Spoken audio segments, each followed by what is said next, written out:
أعوذ بالله من الشيطان الرجيم. بسم الله الرحمن الرحيم. الحمد لله رب العالمين وبه نستعين على أمور الدنيا والدين والصلاة والسلام على أشرف الأنبياء والمرسلين وعلى آله وصحبه أجمعين. أما بعد، يا حي يا قيوم برحمتك أستغيث أصلح لي شأني كله ولا تكلني إلى نفسي طرفة عين.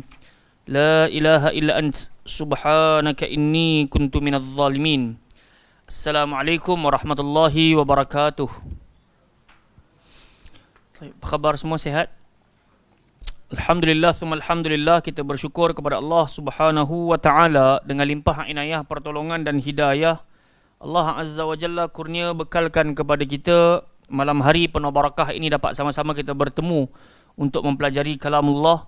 Moga-moga dengan kesungguhan dan juga pengorbanan kita yang kecil ini Allah Ta'ala hitung sebagai amalan yang besar dan Allah Ta'ala ganjarkan buat kita Jannatul Firdausil A'la.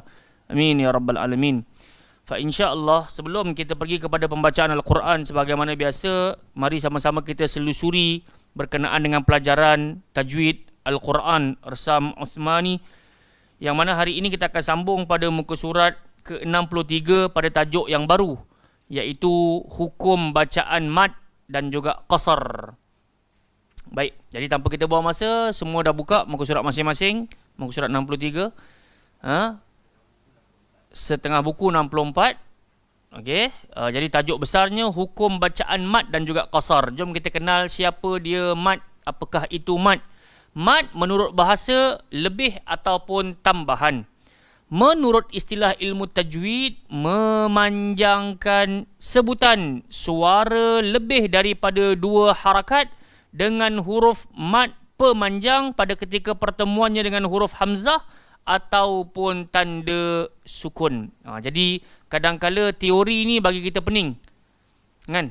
Dia kok mana pun cara mudah kita kena pergi kepada praktikal, kepada amali, baru kita tahu ini yang dimaksudkan dengan mad. Jadi kita ambil ringkas sahaja, mad dari sudut bahasa maksudnya lebih, dari sudut istilah dia adalah panjang. Apa yang nak panjang? Panjangkan suara. Kadar panjang minima 2 harakat. So itu mad.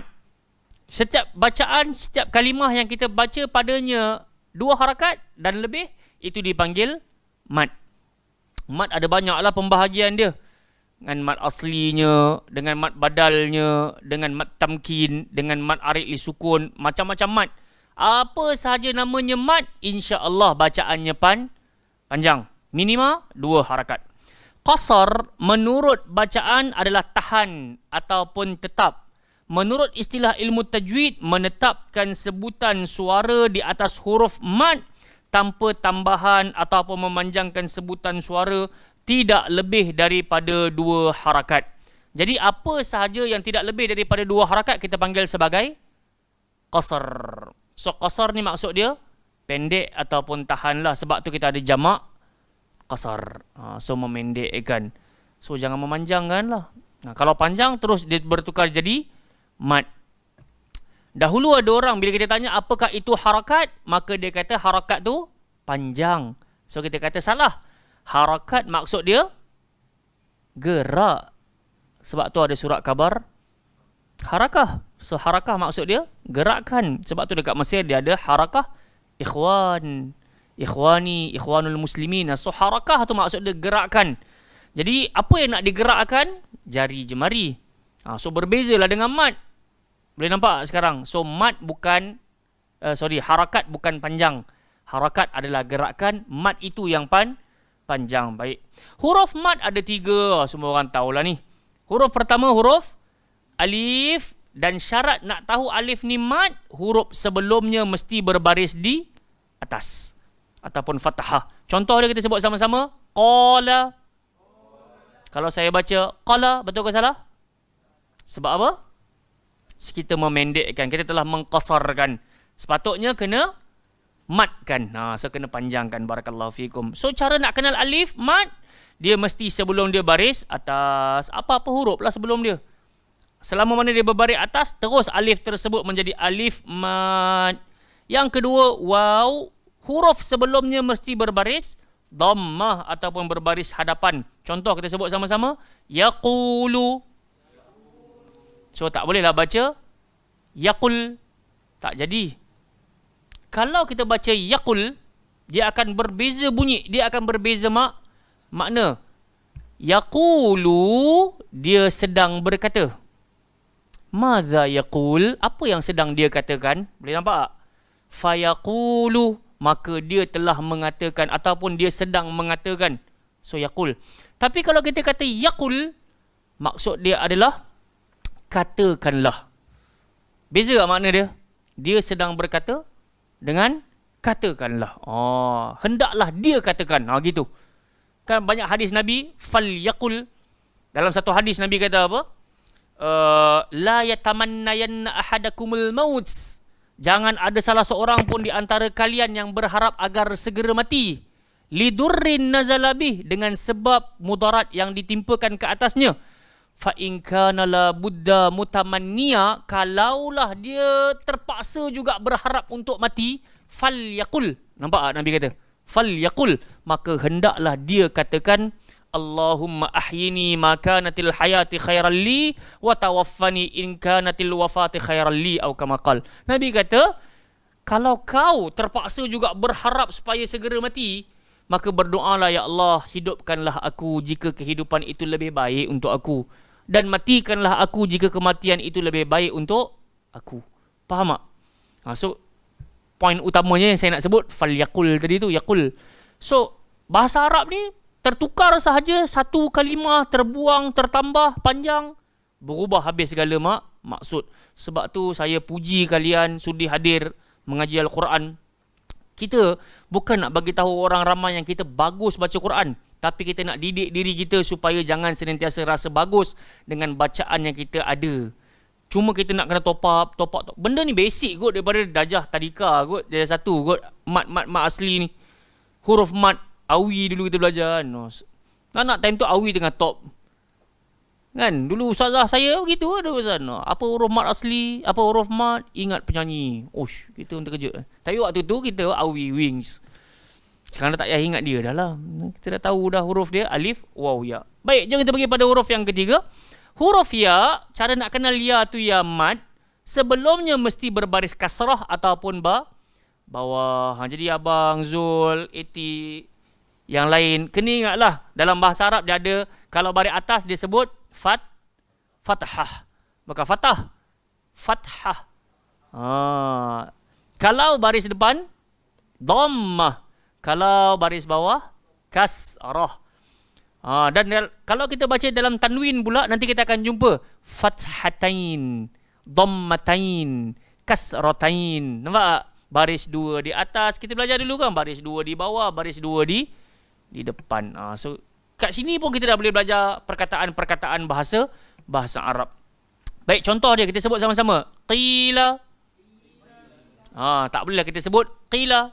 Dia kena qila. Dan juga kita faham mad asli sangat tak sedap kalau terlajak setengah harakat pun. Qila tak sedap. Dia kena 2 je. Qila sebut. Yaqulu. Dia tak sedap. Yaqulu. Ataupun qala tak sedap. Dia mesti qala sebut. Yaqulu. Qila. Gitu. Jadi huruf qaf keluar dekat mana? Hidung ke, bibir ke, tekak ke, lidah? Tengah tekak. Belakang mana pula tu? Bunyi dulu. Aqa, iqa, uqa. Rasa kat mana tu? Okey, ni kita sebut hujung lidah. So qaf keluar dekat pangkal lidah. Jadi bezakan dengan kawan dia yang ke depan sikit. Ak, ik, uk, huruf kaf. Dia kena aqa, iqa, uqa. Sebab tu kita sebut qala. Kita tak sebut qala, yakulu, kila. Kita tak sebut macam tu. Itu huruf kaf. So kita kena ke belakangkan sikit lagi. Qala sebut. Yaqulu, qila. Barulah kita bagi hak huruf qaf tadi tu. Baik, bahagian mat, jom kita tengok. Mat terbahagi kepada 2 bahagian utama. Satunya mat asli, yang kedua mat far'i, mat cabang. Mat asli ni mat asas lah. Asas mat tu. Baik, jom kita pergi yang pertama lah, mat asli. Mat yang asal wujudnya bagi huruf-huruf yang bertemu dengan huruf-huruf mat. Ia bukan disebabkan selepas huruf mat terdapat huruf hamzah atau tanda sukun. Ia dibaca dengan kadar mat 2 harakat sama ada ketika menyambung atau berhenti bacaan padanya. Jadi tata cara nak kenal mat-mat yang lain, bila kita nampak alamatul mat, tengok ni tangan saya ni, alamatul mat ni, Iza ja, kan atas ja tu ada tanda tu, macam tanda kening tu, itu kita panggil alamatul mat. Tanda mat, alamat ni rumah, address, alamatul mat. Tanda mat selepas bertemu hamzah, selepas dia ada hamzah. Sebab tu dia akan masuk nanti dekat dalam mat far'i, mat cabang ni, nanti kita jumpa lah lepas ni. Tapi nak bezakan mat cabang dengan mat asas selepas dia tak ada tanda, tak ada huruf tak ada huruf hamzah, dan dia tak ada pun tanda mat. Yang tanda macam bulu kening tu. Kena faham ni. Tidak nanti confuse. Sebab dia pun panjang juga. So kita tengok mat yang asas 2 je. Nanti mat cabang kita jumpalah 2, 4, 5, 4, 5, 6, 6. Nampak tak? Nanti kita akan jumpa yang 6 saja, contoh dia apa? Betul? Mat lazim apa? Boleh je mat lazim kalimi musaqqal, mat lazim kalimi mukhaffaf. Yang tu tak ada 4, 5. Dia mesti kena 6. Contoh dia Yasin, kan? Alif lam mim, 6. So tak ada diskaun. Itu mat lazim. Sebab tu nama dia kelazimannya dibaca 6. Nanti kita syarah yang tu lah. Baik. Mat asli juga dinamakan mat tabi'i kerana dia sudah menjadi tabiat bagi semua pembaca Al-Quran yang mahir ataupun baik, tidak akan mengurangkan kadar matnya menjadi 2 harakat dan tidak pula melebihi daripada itu. Ni kita kata tadi ni. Mat asli ni alif wawiyah ni tak usah kita baca dia walaupun setengah ataupun terkurang setengah. Dia juga dinamakan mat zati kerana mat ini memang terdiri daripada huruf matnya ataupun zatnya yang tersendiri. Jom tengok muka surat 64 pula, ukuran harakat. Ni kita kata harakat ni dah jamak.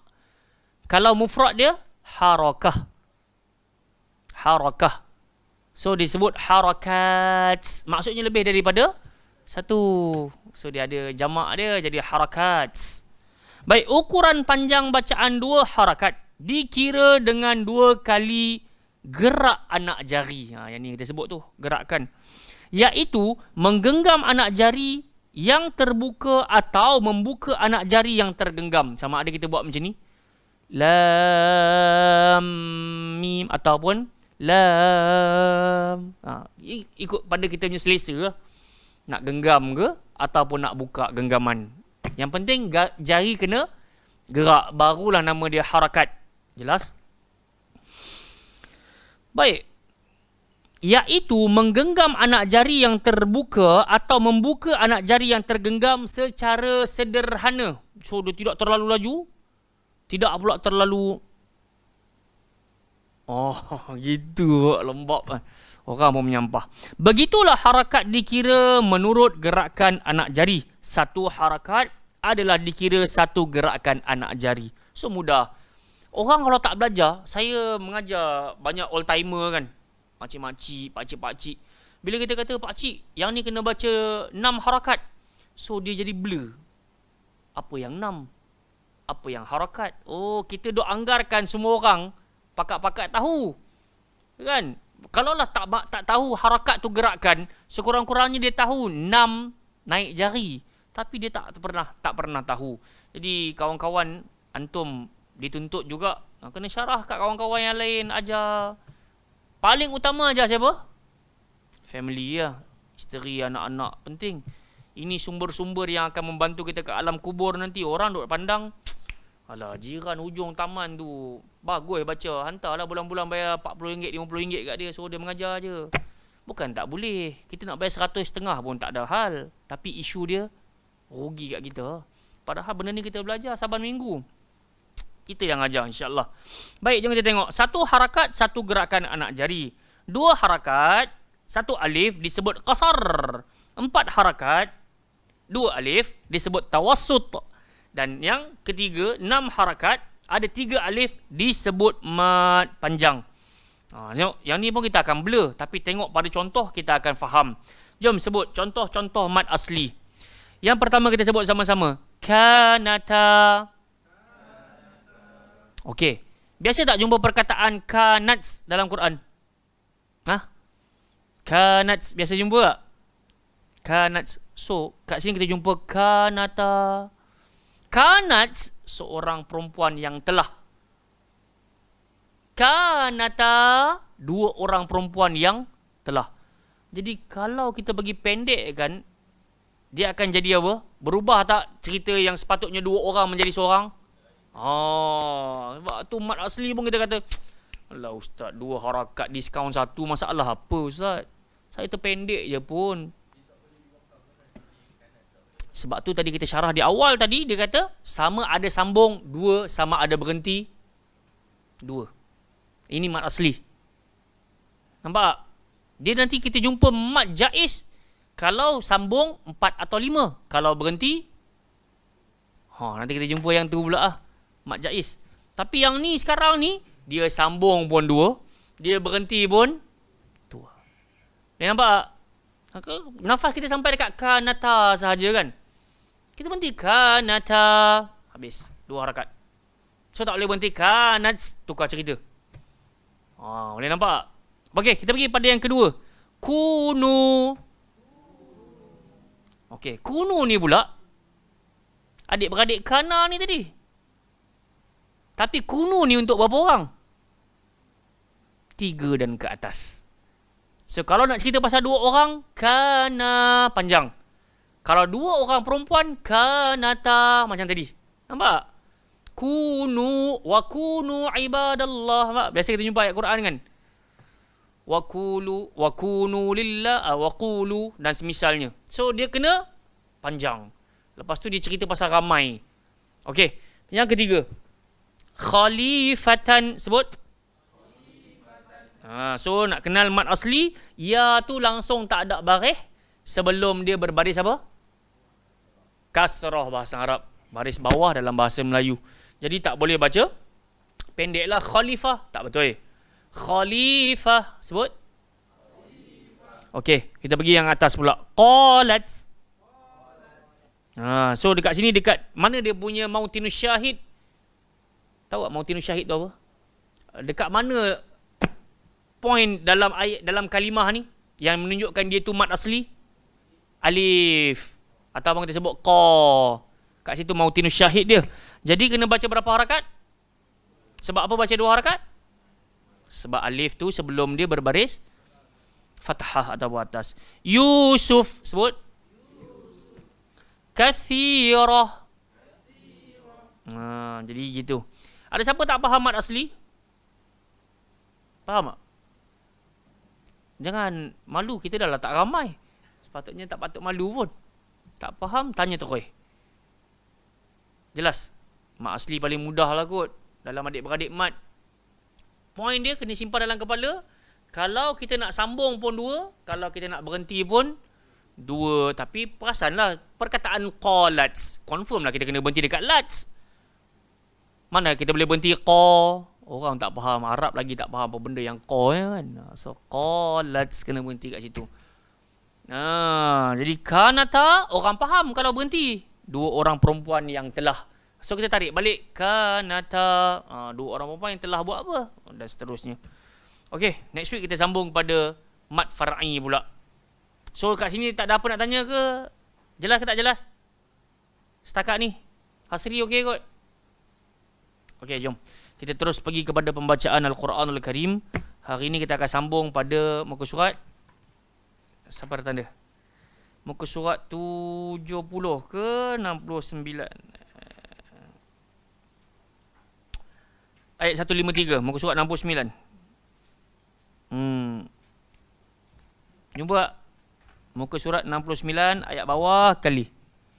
Kita masuk kepada makra' yang baru ataupun ain yang baru. Ada bunga kat tepi huruf, ada bunga kat mula ayat tu. Jumpa Abang Zul. Idh tus'idun. Boleh? Bacalah Al-Quran ini dengan hati, jangan baca dengan nafsu, tenang-tenang dalam sebutan dan juga pembacaan. Semoga Allah Ta'ala kurniakan kepada kita kefahaman dan pembacaan yang bagus. A'udzu billahi minasy syaithanir rajim.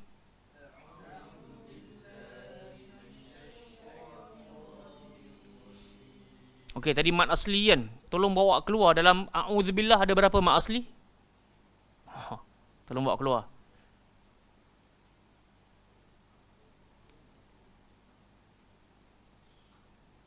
Ada berapa? 4. Okey. 1, 4. Berapa? Mak asli lah, alif waw ya kan, senang je. A'u 1. Zubillah, billah masuk mak asli ke? Dia lafzul jalalah. Lafzul jalalah kok mana pun memang kena baca 2. Minasyai ta. Lepas tu Ar-Rajim. Ar-Rajim kira mak asli ke tak? Kalau sambung, mat asli. Kalau berhenti, mat arid lis sukun. Nanti kita jumpa mat arid lis sukun ni. Dia biasa mat arid lis sukun ni, time nak berhenti lah, dia akan jadi mat arid lis sukun. So, mat arid lis sukun ni dia boleh jadi 2, 4, 6. Ikut pada kadar kelajuan kita. Tapi tadi kita baca tenang kan? 4 tadi. A'udzu billahi minasy syaithanir rajim.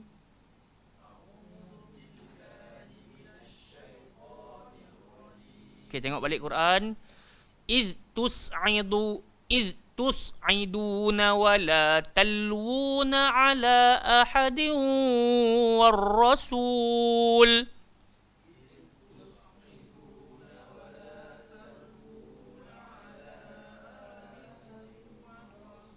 Sekali lagi Iz tus'iduna wa la talwuna ala ahadin war rasul.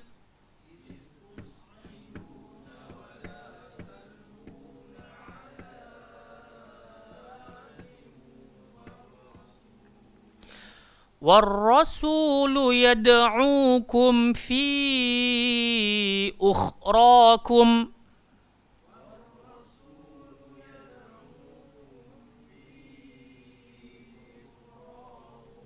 فأثابكم غما بغم لكي لا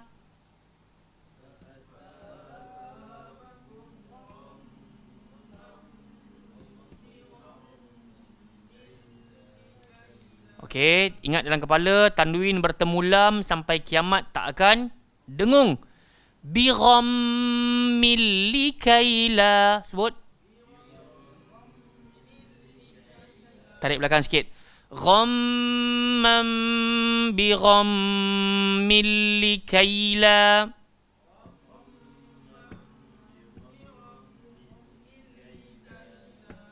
لكي لا تحزنوا على ما فاتكم ولا ما أصابكم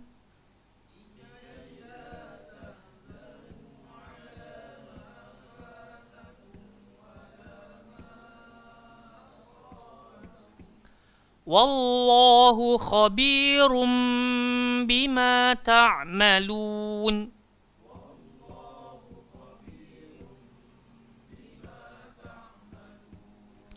Jadi kita dah belajar last week berkenaan dengan lafzul jalalah ataupun nama Allah. Bila kita sebut wallah yang tebal lafzul jalalah. Waw tak ikut tebal. So jangan gemukkan wa. Dia mesti bunyi wa. Wallah baru Allah baru berat. Dan tak boleh baca wallah tak cukup. Wallahu khabirum bima ta'malun.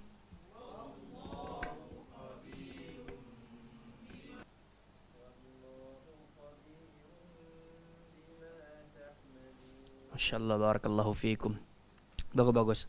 Baik, sebelum kita ambil terjemahannya, tadabburnya, saya suka nak dengar ramai-ramai baca ayat terakhir ni 153 beramai-ramai. 1, 2, 3. Silakan. A'udzubillah. A'udzu billahi minasy syaithanir rajim.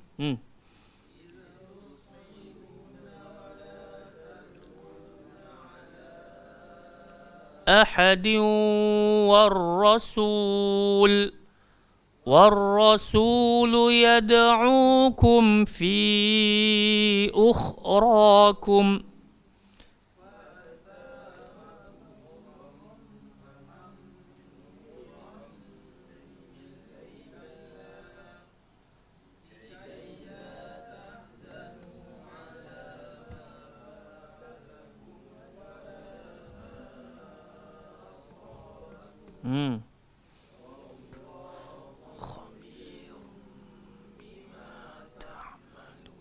Barakallahu fikum. Baik, jadi yang pertama sekali pun bila kita sebut huruf zal, syarat dia kena gigit lidah. Kemudian dia tak melantun. So jangan baca iz, tak betul. Iz tus'iduna wa la talwuna ala ahadin والرسول يدعوكم في أخراكم فأثابكم غما بغم لكي لا تحزنوا على ما فاتكم ولا ما أصابكم والله خبير بما تعملون. Baik. Jadi ayat terakhir, kita ambil manfaat untuk ayat terakhir ini. Masih lagi dalam kisah apa? Peperangan Uhud. Baik, di sinilah Allah Ta'ala telah menimpakan ujian ataupun cobaan ke atas tentera muslimin. Di mana kita dapat lihat maksudnya tus'idun, ingatlah ketika kamu lari, wala talwuna ala ahad, sedangkan pelarian kamu tu menyebabkan kamu langsung tak toleh kiri kanan dah. Apa yang berlaku ketika ni kalau kita ingat? Pada ketika ini tentera musyrikin Mekah telah pun melarikan diri.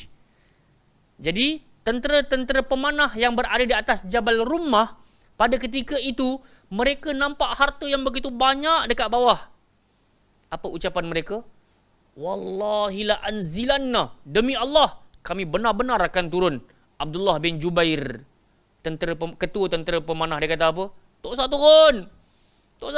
Nabi dah bagi wasiat. Kalau kita menang, kalau mereka menang kat bawah, tak usah turun. Kalau mereka kalah kat bawah, tak usah turun. Kalau jasad mereka dimakan burung-burung pun, kita yang duduk kat atas bukit ni tak usah turun.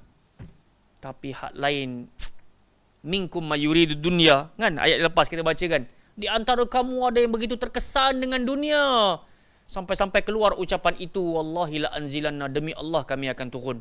Kod mana pun ucapan kau wahai Abdullah bin Jubair, kami akan turun. Takkah kau nampak kuda-kuda, harta rampasan, ubat-ubatan, harta-harta yang bergelimpangan, kami nak turun juga. Maka turun mereka beramai-ramai. Tinggal berapa orang Abu Talha kat atas? 11 orang termasuk Abdullah bin Jubair. Daripada 50. Nabi letak 50. Yang join tentera peperangan Uhud berapa orang? Kita biasa dengar sirah berapa? Tentera Uhud 1000 lawan 3000. Kita biasa dengar. Tapi sebenar-benarnya yang lawan berapa orang? 700 lawan 3000.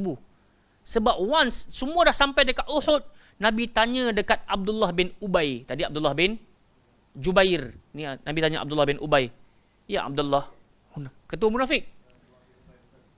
Nabi tanya kat dia, Abdullah bin Ubay, man hum haula?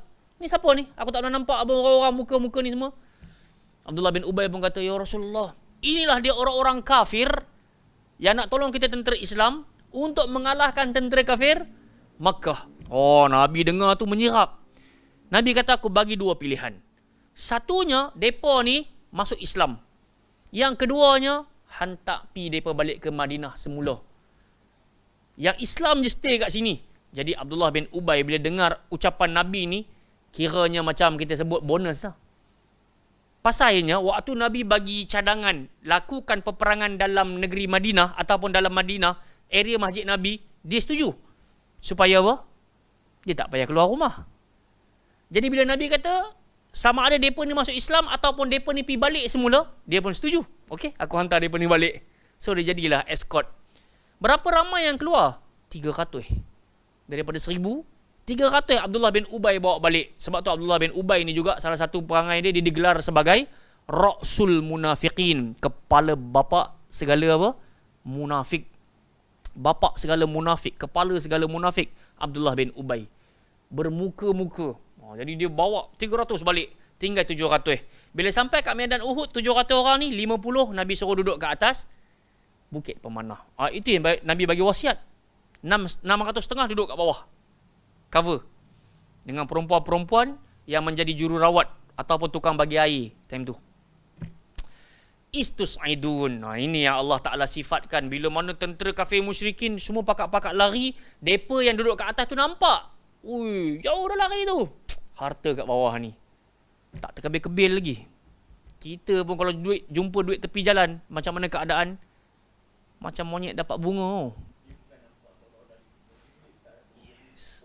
Ya, naam. Sebab zaman tu siapa ada unta millionaire. Siapa ada unta je. Macam hari ni kita boleh sandarkan siapa ada Alphard, kaya lah. Tak adalah kita kata dia millionaire. Kaya. Standard macam tu cara faham zaman tu. Jadi kalau kat bawah tu unta-unta milik siapa? Kalau aku pergi ambil jadi milik aku. Kau pergi ambil jadi milik aku. Aku pergi ambil jadi milik aku. Jadi semua pakat-pakat. Minkum mayuridu dunia. Ada di kalangan kalian yang memang nak dunia. Wa minkum mayuridul akhirah. Ayat atas sebelah atas ni je. Kan ada kan? Allah sebut ayat 152 tu. Ada di kalangan kalian yang memang terkesan dengan dunia. Ada juga yang terkesan dengan akhirat. 10 dengan 1 tadi tu lah. 11 orang. Dan yang syahdunya dalam ayat ini, warrasulu yad'ukum fi ukhrakum. Saat kalian turun beramai-ramai tu, Nabi jerit, tok sah turun. Wala talun ala ahad. Kamu langsung tak pandang kiri kanan dah, tak mau dengar dah apa semua. Sebab Nabi terus menjerit di antara kawanan kamu yang berjaga dekat bawah tu, Allah Ta'ala turunkan bencana ke atas kamu, fa'athabakum ghamman bigham. Apa kita panggil tu? Azab yang ditimpakan kepada yang turun ni ataupun tentera Uhud ini, peperangan Uhud ini, Allah Ta'ala timpakan kepada kamu kesedihan demi kesedihan. Ini sebenarnya, sebab tu kita kata dalam kehidupan ni kita bukan kejar kaya, sebab kaya belum tentu menjamin bahagia. Dan ramai orang kaya dia tetap tak bahagia sebab dia senantiasa dirundung kesedihan. Saat kawan-kawan yang tak kaya ni boleh bawa anak, isteri minum kat kedai mamak, kedai kopi tepi jalan, dia yang ada segalanya ini, isteri tak ambil peduli, anak-anak lepak dengan kawan-kawan, dia jadi sunyi sepi, sedih. Betul tak? Dek, kerana itu Allah Ta'ala uji sahabat-sahabat Nabi ghamman bigham. Sebab tu kita dianjurkan untuk baca doa apa ayat ni? Allahumma inni a'udzubika minal hammi wal hazan wa a'udzubika minal ajzi wal kasal wa a'udzubika minal jubni wal bukhl wa a'udzubika min ghalabatid dain wa qahrir rijal. Alham wal hazan, dia adik-beradik gham.